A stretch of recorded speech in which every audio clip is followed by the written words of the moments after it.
Good afternoon, everyone. It's good to see you. Thank you for coming. And it's a pleasure for all of us to be together. And I want to call the meeting. This is actually technically a meeting. You probably didn't know that, to order. And I want to tell you a little bit about our guest of honor before the main part of the program. This auditorium is filled with people who know, I think, Professor Haifan Lin, colleagues from the School of Medicine, from the Arts and Sciences, and from all over Yale, as well as from the American Academy of Arts and Sciences. And I thank you all who came from out of town to be here with us today. So we'll be hearing in a moment from the president of the Academy, Dr. David Oxtoby, but I want to thank you in particular for joining us today and really for bestowing this award on our colleague.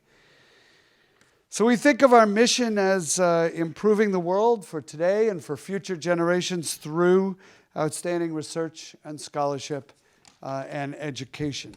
And there can be no doubt that Professor Lin contributes to that mission every day. I think many of you know he's made signal contributions, really advancements in the field of reproductive biology, developmental biology, and stem cell biology.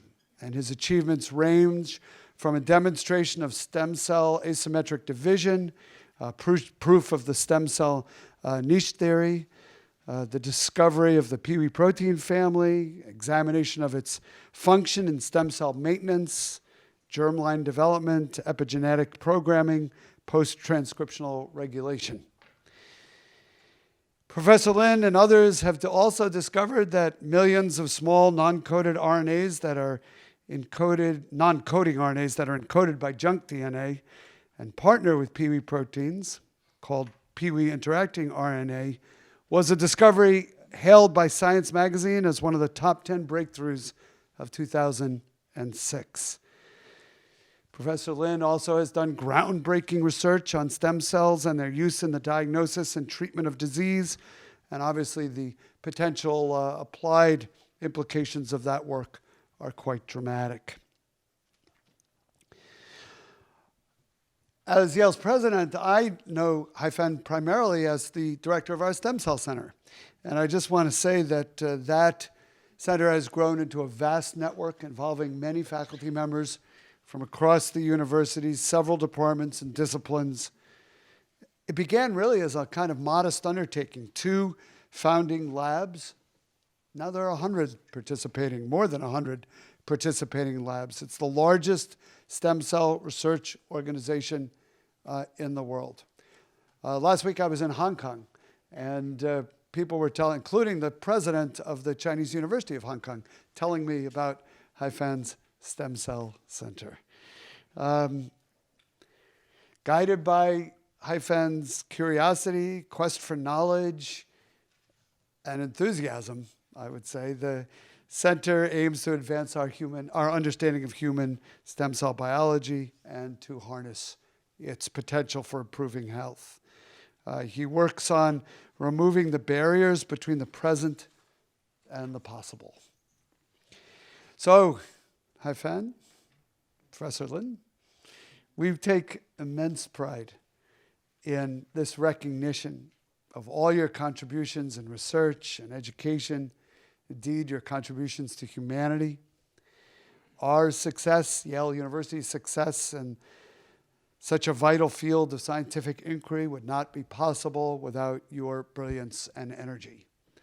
And I want to thank you for the distinction you bring to this university as well as to your contributions to the world. So now I'd like to introduce Dr. Oxtoby, the Academy President, and he's going to share a few words about the prize and about Professor Lin's selection for it. So could you join me in welcoming David?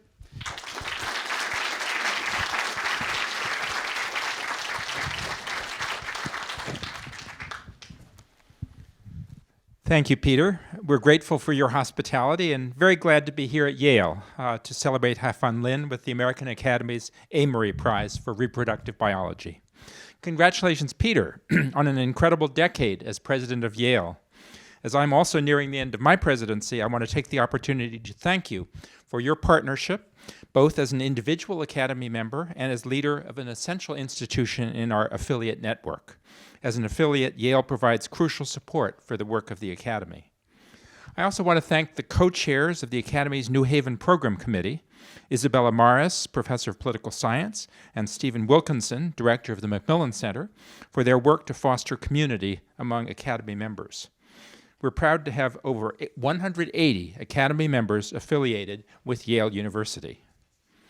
Yale members are deeply involved in the work of the Academy, from convening important conversations on topics like the global order to contributing to Academy projects. As a recent example, political scientist Jacob Hacker has been part of our Commission on Reimagining Our Economy, or CORE, and was instrumental in designing the CORE score, a new people-centered indicator of American well-being. Yale members also support one another. We're grateful that so many came here to celebrate a friend and colleague this evening. In keeping with the Academy tradition that dates back to our founding in 1780, it is now my pleasure as president to officially open the 2123rd stated meeting of the American Academy of Arts and Sciences.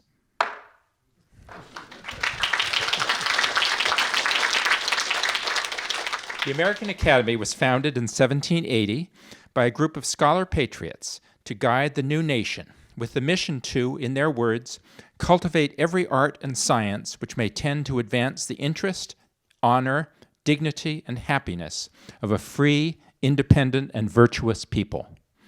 For over 240 years, the Academy has celebrated excellence in all forms of inquiry by electing members who represent the very best of their fields.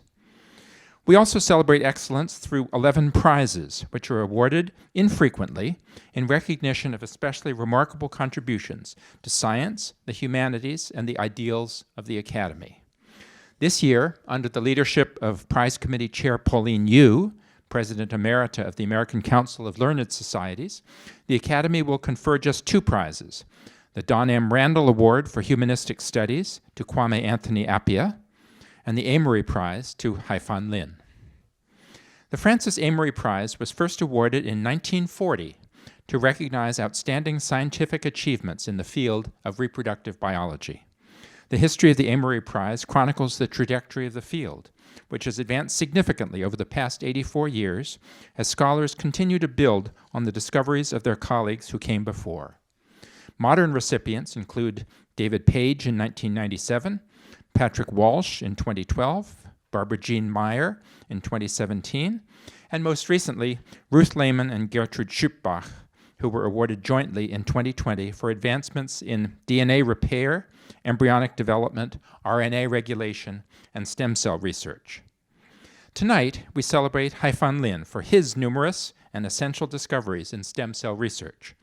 For many of you, Haifan may be a mentor, a source of inspiration, a colleague, or friend. We are proud to call him a member of the American Academy, where he was elected in 2018. It's now my pleasure to invite fellow Academy member Nancy Brown, the Jean and David W. Wallace Dean of Medicine, C.N.H. Long Professor of Internal Medicine at Yale, to shed further light on why he is so deserving of this honor. I also invite Peter and Haifan to join us on stage for the presentation.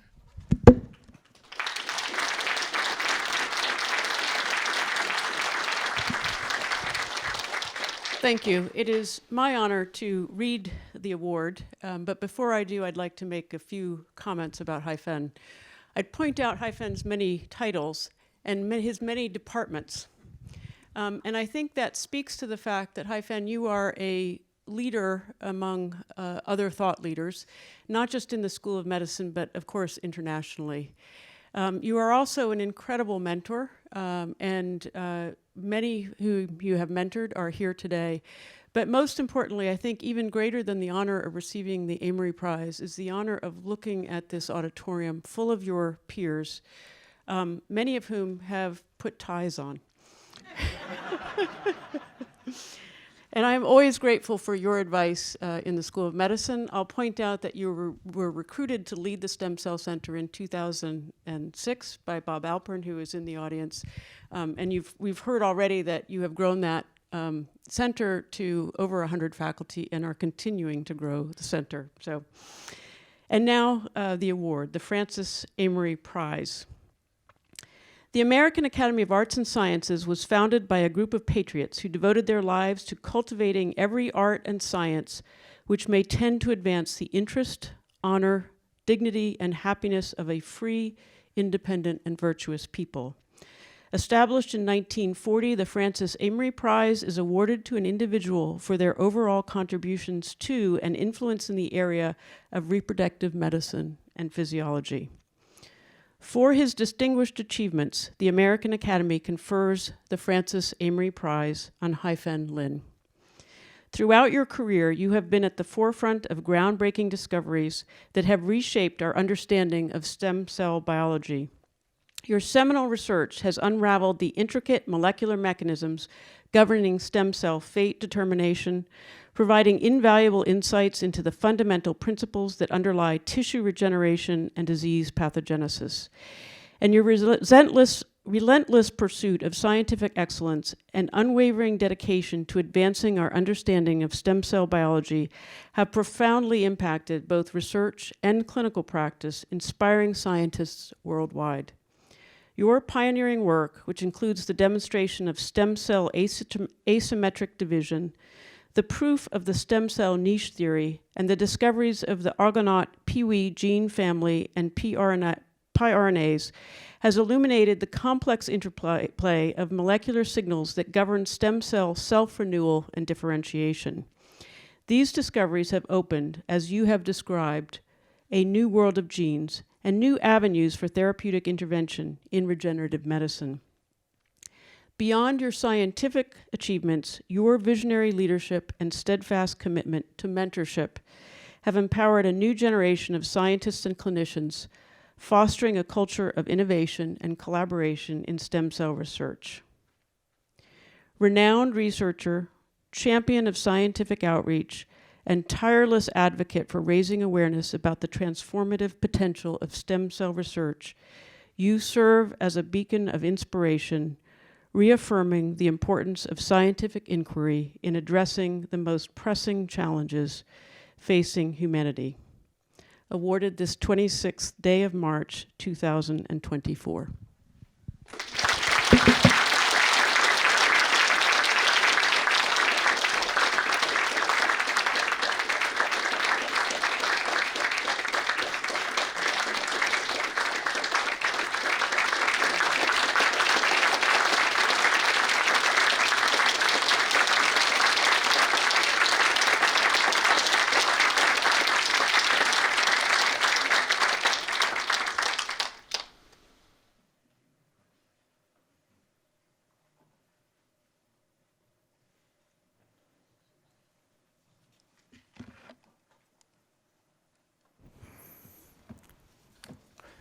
Well, thank you very much, President Oxtoby, and thank you for you and your team came all the way to New Haven to bestow this special honor on me on behalf of the American Academy of Arts and Sciences. Thank you also for your extremely kind remarks. I wish my mother is here to hear these remarks. Right. I also want to thank President Salovey, Dean Brown, for hosting this ceremony and this celebration, and also for your extremely kind assessment of my work at Yale. Being a faculty member at Yale for over 17 years, it has been a privilege for me to contribute to this great institution in my own small way. And such contributions is only possible by working closely with many wonderful friends and colleagues here at Yale and outside Yale. And therefore, having this ceremony in my home institution with dear colleagues and lab members here means so much to me. I'm extremely honored by this prize because it represents a seal of approval of my work from the distinguished academy that was established by the founding father of this country. And I thank the nominators who are anonymous to me and the selection committee for their confidence in my work. And I feel extremely humbled by this award because, as President Octoby mentioned, the past recipients are all movers and shakers in biomedical research who have not only changed reproductive biology and medicine, but also how we live our lives. So on this auspicious occasion, I remembered an old Chinese saying, when you drink the water, do not forget those who dug the well. So I'm extremely grateful to everyone who has been part of my journey. First of all, I'd like to share this honor with my former and current lab members. It's a truly exciting experience and rewarding experience to work with these young scientists for so many years. And I also feel extremely blessed to have so many colleagues and friends, both at Yale and outside Yale. Having you guys always on my side, and many of you are here today, and you are always there for me. I feel really blessed to have such a kind of support and friendship. Finally, in a way, last but not least, I'm very fortunate to have a wonderful family, including my amazing goddaughter, Christina, and her husband, Nathan, who are here also today. And especially my wife, Anna, who supported my pursuit over years. And she even bought into my theory that spending quality time together is much better than spending a lot of time together.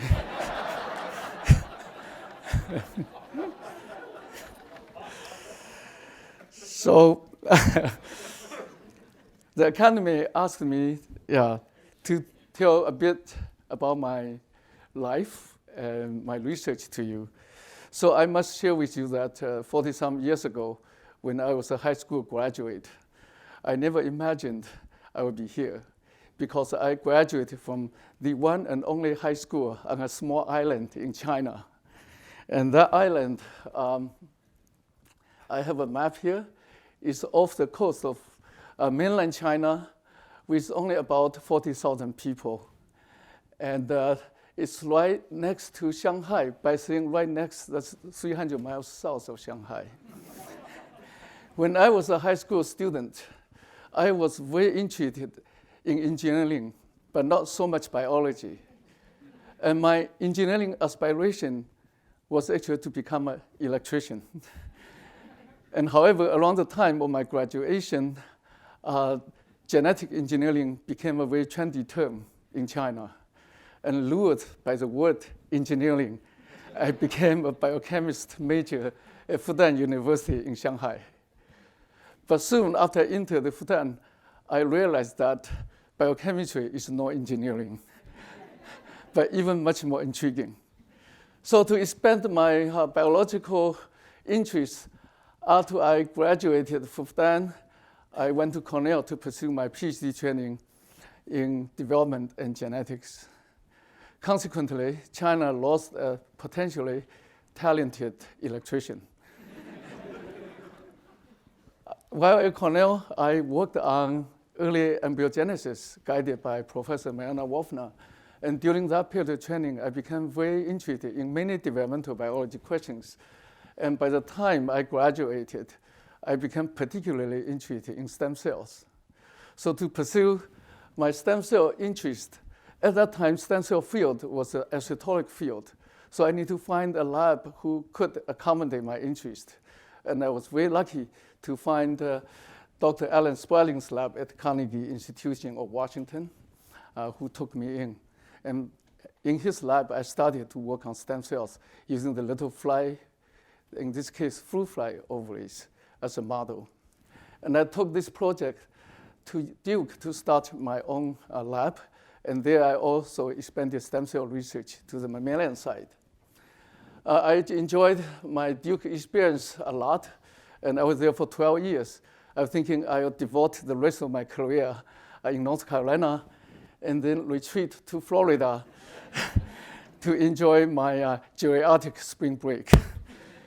However, in 2006, my life took an unexpected turn when Yale called me to see if I'd be interested as a candidate to establish the Yale Stem Cell Center. A call from Yale, I better take it seriously. But once I visited this place, I became in love with this place, and I have been there ever since. And I also fell in love with New Haven, so much so that I already gave up the Florida idea. So now at Yale, people may question what I'm working on now. I'm working on, as our wonderful introducer said, stem cells. And now I'm going to tell you a bit about what I'm working on. So for those of you who are familiar with my work, now is a good time to take a nap. So there are actually two types of stem cells. Embryonic stem cells exist in early embryos, and the adult tissue stem cells that exist in most of our adult tissues. You all know that metaphorically, stem cells are the mother of all cells, and they can give rise to all types of cells in our bodies. And this actually is particularly true for embryonic stem cells. It can give rise to all kinds of body cells, including pancreatic cells, bone, and neurons. However, adult stem cells normally can only give rise to cells in the resident tissues. For example, neuron stem cells can only give rise to neurons and accessory cells in the nervous system, but not any cells outside the nervous system. Despite the big differences between these two classes of stem cells, they share a very important ability, namely the ability to renew themselves. Because of this ability, stem cells become the fountain of youth in the resident tissues.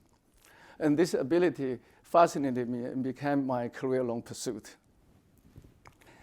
Now, when I entered the field was very small. However, there were two important hypotheses were already made and became the pillar of the stem cell theory. One is the asymmetric division hypothesis that was first proposed 140 years ago by German biologist Theodor Beverly. He proposed that when a stem cell divides, it will generate a daughter stem cell identical to itself and another daughter cell that's committed to more specific functions and so-called the differentiated cells. And now, when this daughter stem cell further divides, it will generate another daughter stem cell and another differentiated cell. So when the original stem cell divides 3 times, it will still maintain a copy of itself, meanwhile generated 3 differentiated cells. This renders stem cells' ability to self-renew. And this asymmetric division became part of my research interest for quite a long time. And to talk about this self-renewing ability, then I need to share with you the second important theory in the stem cell field, called the stem cell niche theory, which was first proposed by British scientist Ray Schofield in 1978, when he observed that the hematopoietic, namely blood stem cells, are not as well supported by the spleen as by bone marrow. So this theory says that stem cells normally reside in an idyllic hideaway in a tissue that's composed of niche cell and its effective niche signaling field. Once a stem cell is in this paradise, or Shangri-La if you wish, it thrives to self-renew and live forever. But once a stem cell leaves this paradise, it's doomed to differentiate and live, die young. Although these two theories are very important and elegant, when I started my work, they have not been proven because of 2 major problems that were challenging the stem cell research. And in a larger degree, these problems are still here. The first one is what I call the identity crisis. Namely, stem cells look no different from their neighboring cells, and they exist in extremely small numbers. Therefore, very often, researchers don't know what they are working on are true stem cells. And this precludes any in-depth analysis of stem cells. And the second problem is that the stem cells are the biological equivalent of quantum particles that obeys Heisenberg's uncertainty principle. Namely, when you touch them, they will change their property. This also precludes very in-depth type of mechanistic studies. So to overcome these two problems, I decided to work on stem cells in the little fruit flies because this little organism has been a powerful genetic model for nearly a century, and the study of which leads to the discovery of many important medical mechanisms that apply to humans. So I focused on fly ovary because it contains these strings of developing egg chambers. They are constantly produced from this apical tiny tip. So it has been proposed that in ovaries there are stem cells. However, even in these little flies, stem cells are not known to, at least not directly proven to exist. And so was the situation for the niche. So to show whether this ovary really contains stem cells, I decided to ask the first question, are these stem cells there in this little fly ovary? And then I wanted to know if they actually divide asymmetrically, if stem cells are there.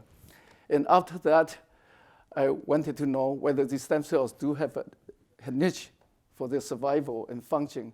And finally, we want to identify genes that are important in regulating the stem cell division. So taking this strategy, I first started to address the question of whether stem cell is there in the ovary. And I devised a method that allowed me to isolate that tiny ovarian tip and transplant it into a recipient female whose ovary has been removed. And after the transplantation, you can see that tiny ovary, the tiny ovarian tip has generated a complete ovary within 3 days. In 12 hours, it created new egg chambers. Another 12 hours, another new developing eggs. And in day 1, day 2, by day 3, it generates the entire ovary. So that shows that tiny tip indeed contains stem cells. Then where are these stem cells in the tiny tips? So then I used the laser ablation to ablate to kill individual germ cells. And I found that only when you kill the anterior 2 germ cells, the entire egg production process would be stopped. If you kill any germ cells, even right next to it, it did not even slow down the rate of egg production. So this analysis allowed us to know that these 2 cells are the egg-producing stem cells, and other cells are the differentiated cells. In the process, I also found the cap cells, which hugs the stem cells. So now we know, indeed, where are the stem cells in the ovary. We can ask the question, do these stem cells divide asymmetrically? And this slide shows you a stem cell in division coating action, which is outline indicated here.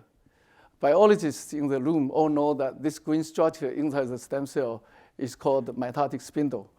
It's a structure required for cell division, and the 2 poles of this structure will define the position of the 2 daughter cells.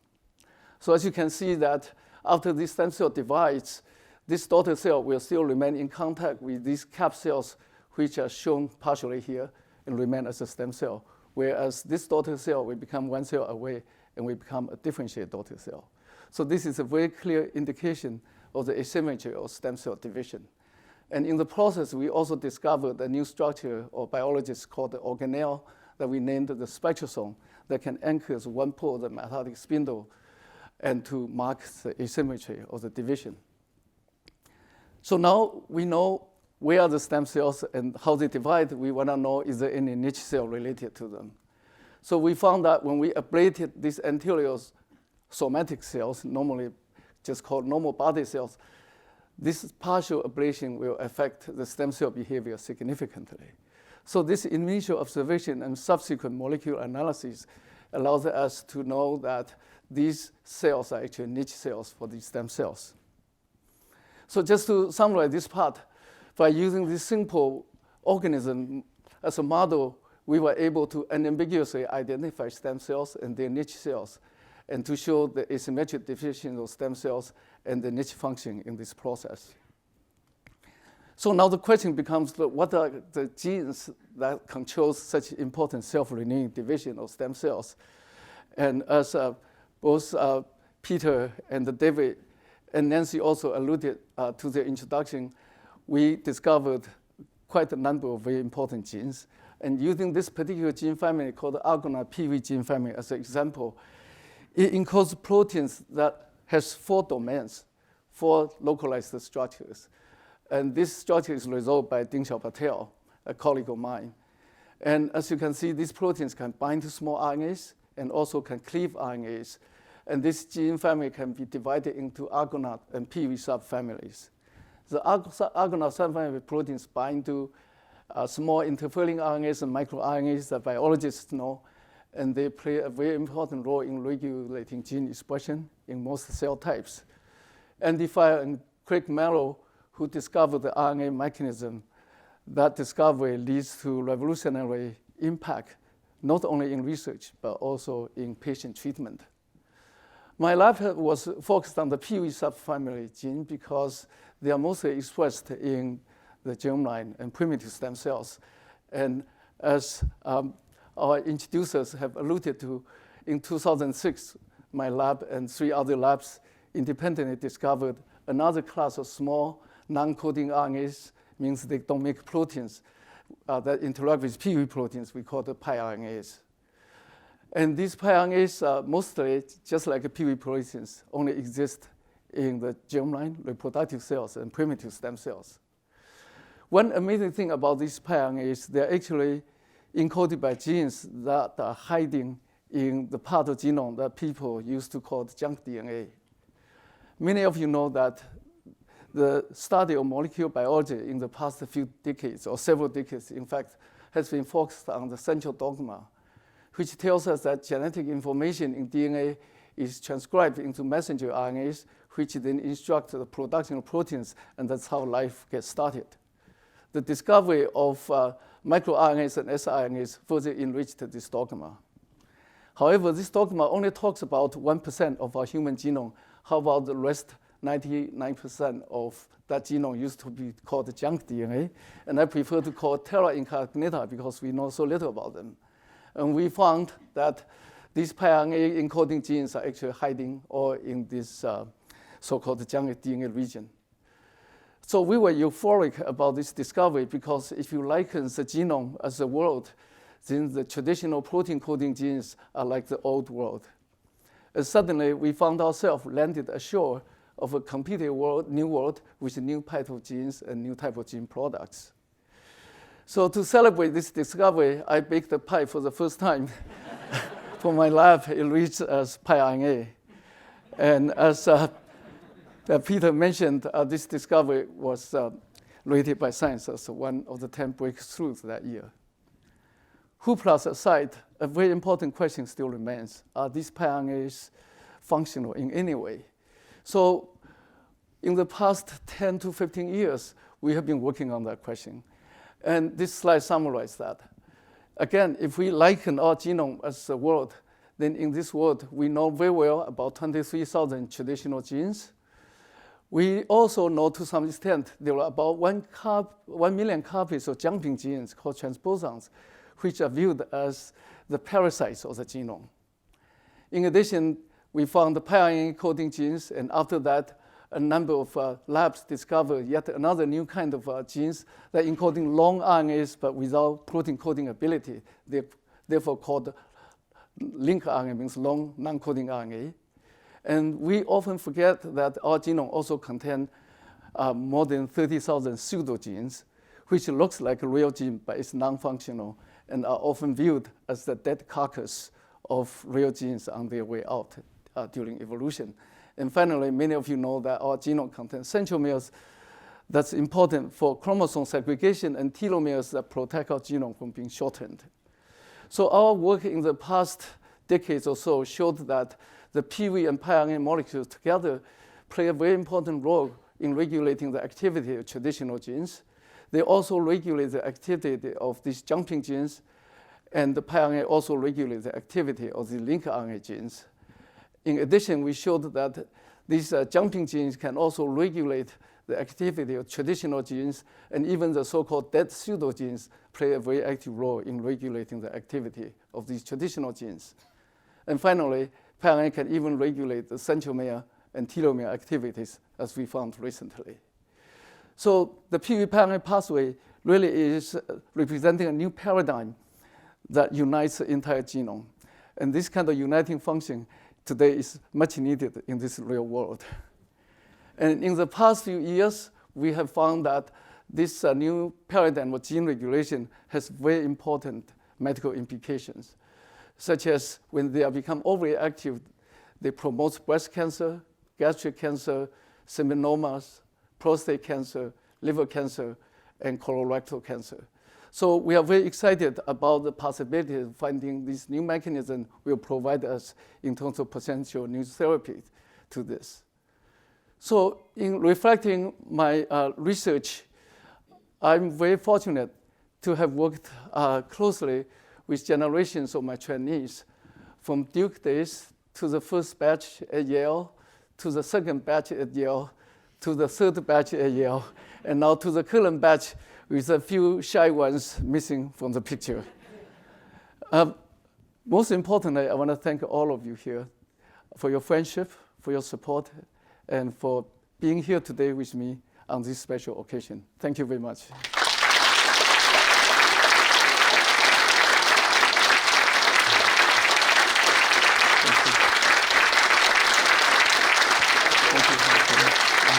Thank you very much.